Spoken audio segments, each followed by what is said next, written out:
Washington University law professor, Jonathon Turley. And for the record, you agree with a lot of the president's policies. You voted for the president, right? That's correct. Yeah. And I think your words when you said he's bringing us to a constitutional tipping point have resonated now in light of this. This is what the judge said yesterday. The court holds that the executive action is unconstitutional because it violates the separation of powers and the take care clause of the Constitution. A scathing rebuke, in my opinion, from the legal side. What do you say? Well, it certainly is scathing. You know, there is an issue whether the judge reached a bit too far from the case at hand. You know, this really wasn't a challenge, a direct challenge to the immigration action taken by the president. But it is scathing, and the judge is touching on many complaints that have been raised in other lawsuits that do directly challenge these actions. What's a serious question here is the president's decision to go it alone, not just in this area, but other areas. We don't have a license to go it alone in the United States. The scope of this type of action is legislative in nature. It's huge. It affects millions. But more importantly, it requires both the federal and state governments to spend a great deal of money to support something that didn't go through the legislative branch.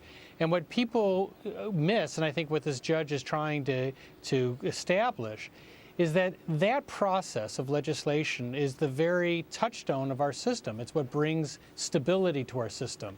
We have to agree. We have to compromise through legislation. When a president does it unilaterally, it takes that whole system offline, and that can be a dangerous thing. Why do you use the words constitutional tipping point? And you said that even before this executive action on immigration. Why do you say, because that's harsh, severe language. Well, I think we are at a tipping point. This trend didn't start with President Obama. We've seen this trend growing over the years. The center of gravity in our system, our three-branch system, is moving, and we're creating this all-powerful presidency, this type of uber presidency. The really key to the Madisonian system is that nobody has enough power to go it alone. That was the genius of James Madison. But what we're seeing is the rise of a new model of presidency. And I believe that the supporters of President Obama will rue the day when they stay silent in the face of this type of concentration of power.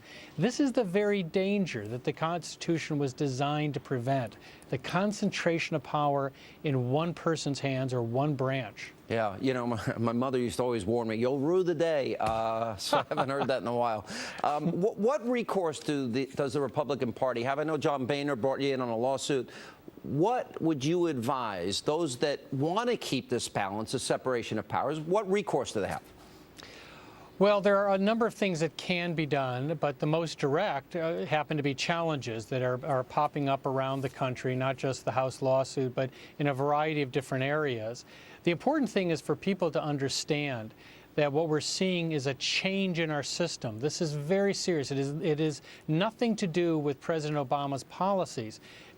Some of us may agree with those. It's how he's doing it, not what he's doing. And that should unite everyone. You know, we just had a report come out today of a huge number of what's called memoranda that the president has issued, including more than any other president. Yeah. That's right. And so we're losing the focus of our system. We're becoming even less formal. You know, we've gone from presidential orders to memoranda, and we're de-evolving in that sense, away from what the framers wanted. Well, the president, you know, has been very blunt. If you don't do what I want, I'll act alone, unilaterally.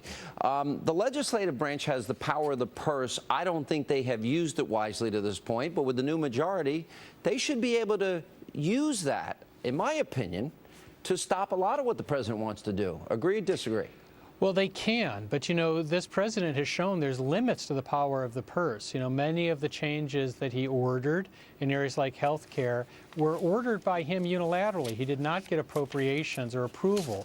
The Libyan war was funded entirely out of discretionary funds.